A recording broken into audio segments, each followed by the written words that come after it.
Seperti yang orang bilang, sosial media itu seperti sebuah dua mata pisau. Tergantung kalian menggunakannya untuk apa. Ada yang mencari popularitas, ada yang mencari nafkah di sana, ada yang ingin terlihat keren, ada juga yang menutupi kejombloan dengan mengedit foto, berduaan dengan pasangan, lalu mempostingnya di sosial media. Seperti yang dilakukan Sasha, seorang pria tampan namun jomblo. Merasa malu di grup sosial media, hanya dia sendiri yang masih sendirian. Sementara teman-teman SMA lainnya memposting memperlihatkan kemesraan dengan pasangan. Untuk menyiasati hal tersebut, dia memposting foto yang sudah dia edit berduaan bersama seorang wanita. Foto wanita itu dia dapatkan secara random di internet. Awalnya Sasha sempat ragu untuk memposting foto tersebut. Dan anehnya, lampu di rumahnya yang tiba-tiba saja mati.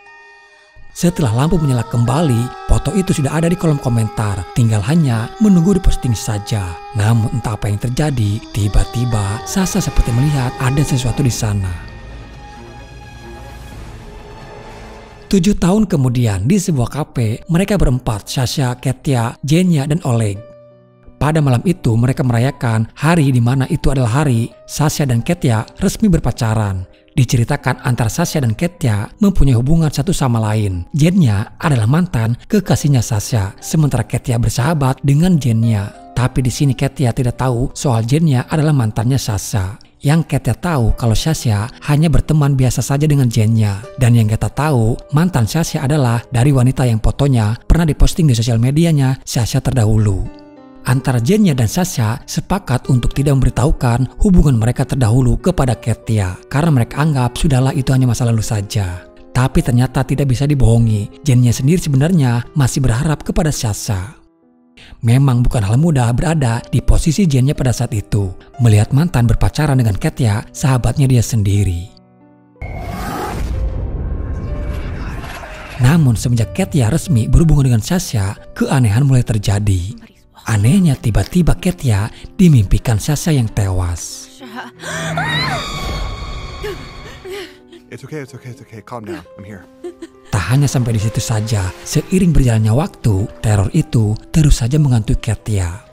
Dia melihat seorang wanita berdiri di hadapannya, lalu menyeburkan diri ke kolam. Tapi saat itu, dia tak pernah muncul ke permukaan. Karena penasaran, Katya melihat ke dalam kolam. Entah kemana perginya, namun Katya sama sekali tidak melihatnya lagi. Katya sangat ketakutan, apalagi dia hanya sendirian di kolam. Katya bergegas keluar dari kolam renang dan menghampiri Jenya. Namun lagi-lagi dia melihat penampakan itu kembali. Dalam perjalanan pulang, Katya masih memikirkan keanehan yang dialaminya sekarang. Hal yang belum pernah dialami sebelumnya. Katya mengatakan kepada Jenya untuk tidak memberitahukan kejadian di kolam itu kepada Sasha. Karena Katya takut kalau Sasha malah menganggap Katya orang aneh. Di lain sisi, Sasha dikagetkan tiba-tiba saja dia dicat oleh seorang wanita yang mengaku dirinya bernama Maria. Maria mengatakan kalau dia adalah wanita yang fotonya pernah diedit berdua dengan Sasha dan diposting di sosial media Sasha 7 tahun yang lalu. Dan anehnya bagaimana wanita itu bisa tahu nomornya Sasha. Disinilah Sasha saling membalas chatnya dengan si Maria itu. Dari apa yang terjadi belakangan ini, Katya kini lebih banyak mengundurkan diri. Sementara di lain sisi, Jenya menemui Sasha. Jenya khawatir soal keadaannya Katya. Jenya yang mencoba meneleponnya tapi tak pernah diangkat. Di sini ceritalah Jenya dari kejadian yang menimpa Katya di kolam renang pada saat itu. Jenya menyebut kalau kini Katya seperti orang aneh. Padahal Katya sendiri meminta Jen untuk tidak menceritakan kejadian itu kepada Sasha. Di sini terlihat kalau Jenya sendiri masih berharap kepada Sasha dan seakan-akan menjelekkan Katya di depan Sasha.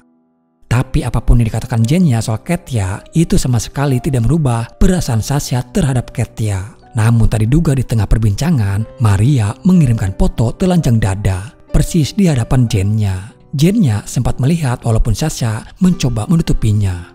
Seperti diberi jalan, Jenya pun memberitahukan hal tersebut kepada Katya. Bagaikan petir di siang hari, mendengar kabar tersebut seakan-akan tak percaya. Diam-diam Katya mencoba melihat handphonenya Sasha. Dan sialnya foto itu masih ada yang belum sempat Sasha hapus. Katya, just let me explain. Get your stuff and get lost. Dari sejak saat itu hubungan mereka kini mulai renggang. Sedikit stres dicampur frustasi, dengan tiba-tiba keadaan malah menjadi semakin sulit bagi Katya. Katya mencoba mencari tahu wanita bernama Maria yang ada di handphonenya Sasha. Dan betapa terkagetnya Katya yang mengetahui di sebuah artikel kalau Maria justru diberitakan sudah meninggal 1 minggu yang lalu. Katya menghubungi Jennya, mengatakan kalau Maria sudah meninggal 1 minggu yang lalu siapa kemarin yang menghubungi Sasha mengatasnamakan Maria. Karena sepertinya permasalahannya agak rumit, Jennya pun yang akan datang ke tempatnya Katya saja. Namun tiba-tiba terdengar ada suara benda yang terjatuh. Katya lalu menghampiri. Merasa aneh, lemarinya kini yang sudah berantakan. Hanger yang ada di dalam lemari itu masih bergerak dengan sendirinya. Saat itu Sasha menghubunginya, tapi Katya telat mengangkat telepon tersebut. Dan terlihat lukisan yang ada di dinding tiba-tiba berubah. Sudah tidak masuk di akal. Rasa takut meliputi Katya pada saat itu. Sepintas dari arah belakang, seperti ada sesosok penampakan. Dan perlahan Katya mencoba untuk melihatnya. Naas dari kejadian tersebut membuat Katya malah terjatuh dan pingsan.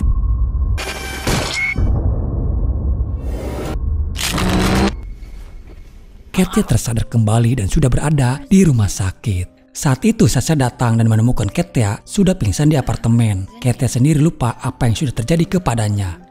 Katya juga bercerita kalau Maria, wanita yang menghubungi Sasha saat itu, sudah meninggal dunia 1 minggu yang lalu. Mendengar cerita tersebut, Sasha menduga kalau semua itu adalah ulahnya Jennya yang berpura-pura menjadi Maria dan mencoba ingin merusak hubungan mereka. Jennya sendiri sebenarnya tidak melakukan itu, tidak seperti yang dituduhkan Sasha kepadanya. Namun karena posisi Jennya adalah orang ketiga dan tidak ada orang lain selain dia, di sini Jennya menjadi orang yang disalahkan. Wajar saja sih guys, Sasha berpikiran kalau Jennya yang melakukan itu. Karena kita tahu Jennya sendiri masih berharap kepada Sasha. Jennya tidak terima tuduhan Sasha kepadanya. Pasti sakit rasanya berada di posisi Jennya, dituduh melakukan sesuatu yang dia sendiri tidak melakukannya. Jennya pulang dengan penuh rasa sakit hati. Dia lalu menelepon Oleg untuk datang ke apartemennya. Jennya butuh teman untuk sekedar menemani kegalauannya. Namun teror arwah gentayangan itu kini terjadi kepada Jennya sekarang. Saat itu sangkar burung yang Jennya tutupi dengan anduk tiba-tiba saja bergerak dengan sendirinya. Terasa aneh, tidak mungkin burung sekecil itu bisa menggoyangkan sangkar besi yang berat. Dan saat Jennya membuka kembali tutup anduknya, namun burung itu sudah tidak ada lagi. Tiba-tiba kini lampunya mati. Dan saat Jennya menoleh ke arah belakang, entah apa yang ada di sana, tapi terlihat kaki Jennya terangkat dengan sendirinya.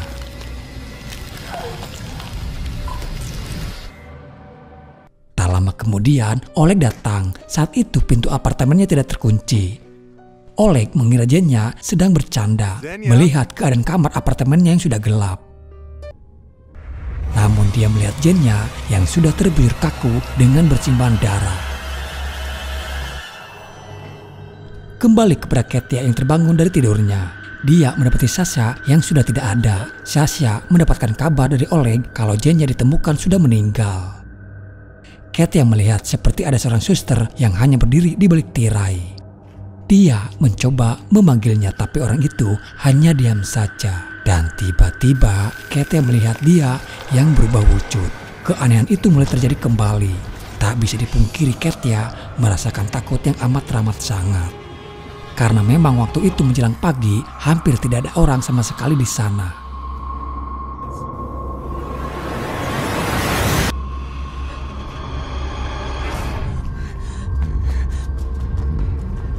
Tapi untung saja, dia bertemu kembali dengan Sasha. Katya lalu mengajak Sasha untuk segera pergi.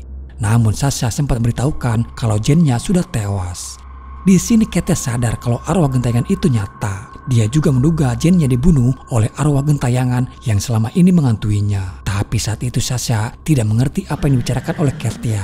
Dan tak lama, sesosok arwah gentayangan yang selama ini mengantuk Katya menampakkan diri di hadapan mereka.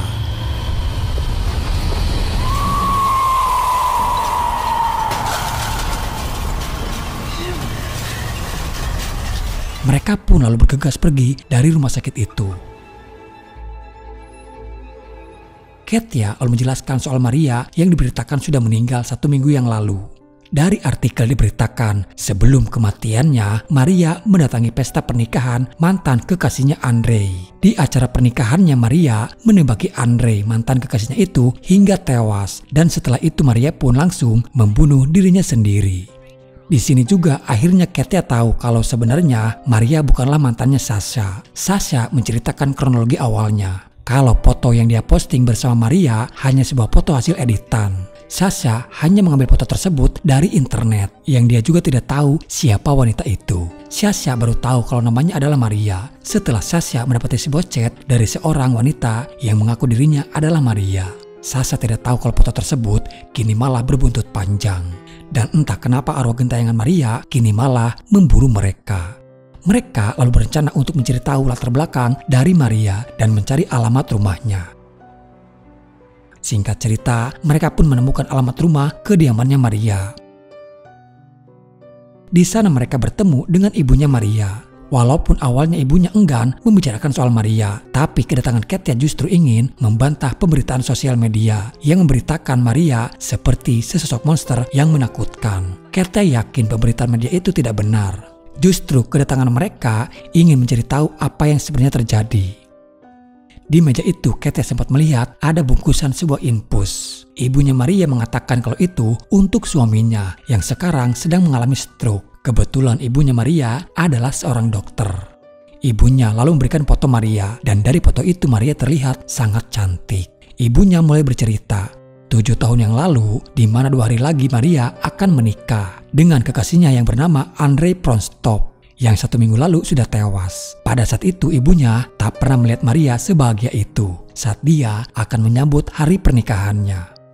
Tapi kemudian seseorang menunjukkan fotonya di internet di mana Maria bersama seorang pria. Bahkan Maria sendiri tidak mengenal siapa pria tersebut. Namun Andrei yang cemburu buta tidak mempercayai dan malah menuduh Maria telah berselingkuh. Sampai terjadi insiden mengerikan di mana Andrei tega melemparkan air keras ke mukanya Maria. Pada saat itu, Maria sudah benar-benar hancur. Wajah cantiknya pun kini terlihat mengerikan.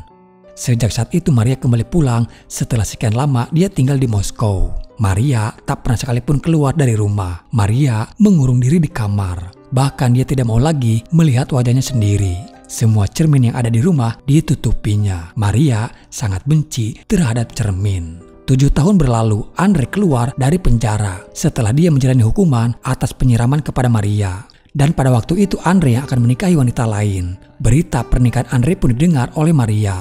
Maria yang masih mempunyai dendam. Dan di saat itulah terjadi penembakan kepada Andreu. Hingga akhirnya Maria pun bunuh diri. Setelah tahu cerita yang sebenarnya, di sini Katya tidak memberitahukan kepada ibu Maria kalau arwah Maria masih bergentayangan dan menghantui mereka. Tapi setidaknya Katya dan Sasha tahu kalau Maria takut dengan cermin. Dan berarti semua permasalahan itu berawal dari fotonya Maria yang ditemukan di internet bersama pria lain 7 tahun yang lalu. Jadi maksudnya apa dong Min? Kembali di awal film di mana Sasha masih duduk di sekolah SMA. Apa yang dilakukan Sasha terdahulu dengan iseng mengedit foto dia dengan foto wanita yang didapatkan dari internet dan mempostingnya kembali. Secara tak sadar Sasha sudah merusak hubungan Maria dengan Andrei. Hingga tragedi mengerikan terjadi kepada Maria dan Andrei. Dan kini arwah Maria yang gentayangan mencari pria yang ada di foto tersebut. Arwah Maria meminta pertanggungjawaban kepada si pria yaitu Sasha di sini untuk bersedia menikah dengan Maria. Seperti yang ibunya katakan kalau Maria sendiri mendambakan yang namanya sebuah pernikahan. Maria menjadikan Sasha pasangan untuk Maria nikahi.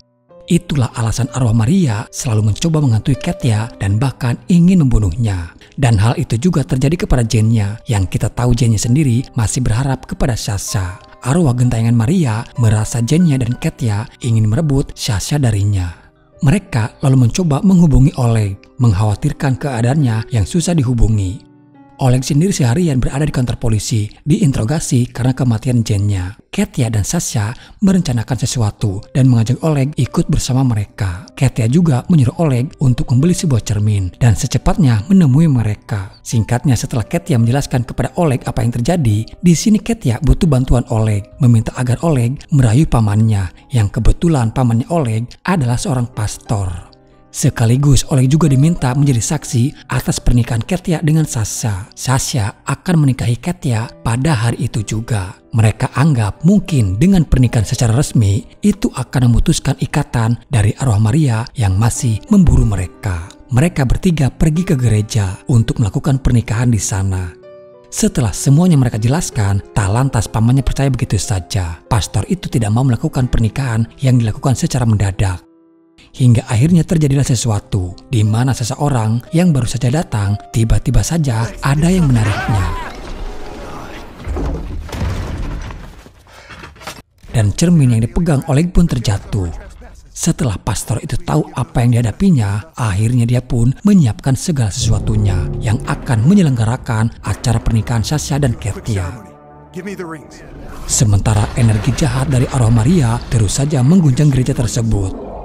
Sehebat apapun gangguan dari arwah Maria tidak menggetarkan pastor. Pastor tetap melakukan acara pernikahan sampai dengan selesai. Oleg, light the wedding candles. Katya, wed them as husband and wife. Tapi anehnya walaupun pernikahan mereka sudah dinyatakan sah, namun tidak serta-merta menghentikan arwah Maria yang terus memburu mereka. Justru arwah Maria kini semakin mengganas dan menampakkan diri di hadapan mereka.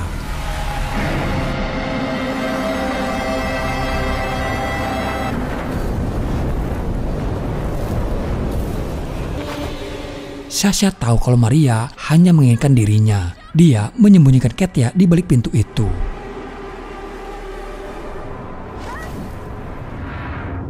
Dan beberapa saat kemudian keadaan kembali menjadi hening. Dan terlihat kini Sasha yang sudah tergeletak. Sasha masih hidup. Arwah Maria hanya melepaskan cincin pernikahan yang ada di tangan Sasha. Pastor sendiri merasa terheran. Harusnya dengan mereka sudah terikat dalam sebuah pernikahan yang sah, arwah itu tidak akan bisa lagi mengganggu mereka. Pastor curiga kalau tubuhnya Maria belum dikuburkan. Karena selama tubuh Maria belum dikuburkan, jiwa Maria yang tak bertuan akan dimanfaatkan oleh si iblis. Katya langsung teringat di meja rumah ibunya, dia melihat ada infus. Katya curiga kalau tubuh Maria ada di rumah ibunya Maria sendiri. Katya lalu memberitahukan kepada pastor kalau dia tahu di mana tubuh Maria berada. Pastor menyuruh Katya segera mencari tubuh Maria untuk cepat dimakamkan. Pastor juga memberikan sebuah gulungan kain untuk nantinya diletakkan di atas mayatnya Maria. Sementara pastor akan mengobati Sasha di gereja itu. Singkat cerita, Katya kembali ke rumah ibunya Maria. Diam-diam mencoba menerobos masuk. Dan di salah satu ruangan, akhirnya Katya menemukan ada ruangan medis.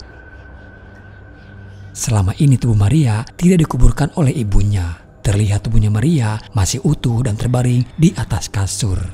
Katya lalu menaruh gulungan kain itu di atas tubuh Maria.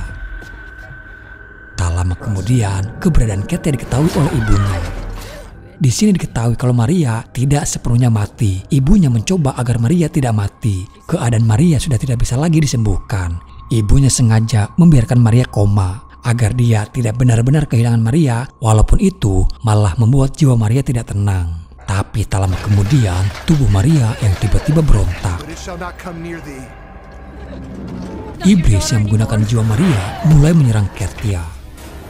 Iblis itu menampakkan diri di hadapan ibunya Maria. Ibunya malah menganggap kalau itu adalah rohnya Maria. Daughter, what are you? Not gonna stop.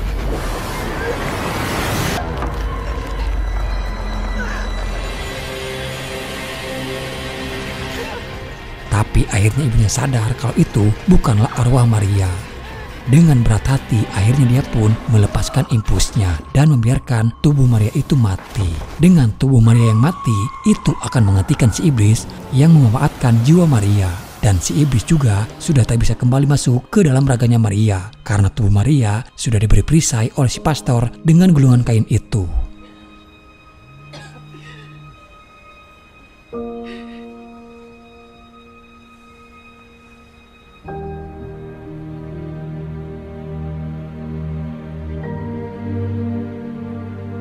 Di lain sisi, tak lama kemudian, Sasha pun tersadar kembali. Dan akhirnya di sini Sasha dan Katya pun terlepas dari ikatan si iblis. Sasha sendiri selamat dari kesalahan dengan apa yang sudah dia lakukan. Dan sampai pada saat ini, hanya dia sendiri yang tahu. Bahkan kita juga tidak tahu cerita yang sebenarnya kalau Sasala yang menyebabkan Maria dan Andrew berpisah. Lalu di sini akhirnya film pun selesai. Oke guys, jadi apa yang bisa kita ambil pelajaran dari film ini? Yang jomblo, ayo jangan halu ya. Jomblo itu bukan tidak laku guys. Jomblo itu hanya sebuah pilihan.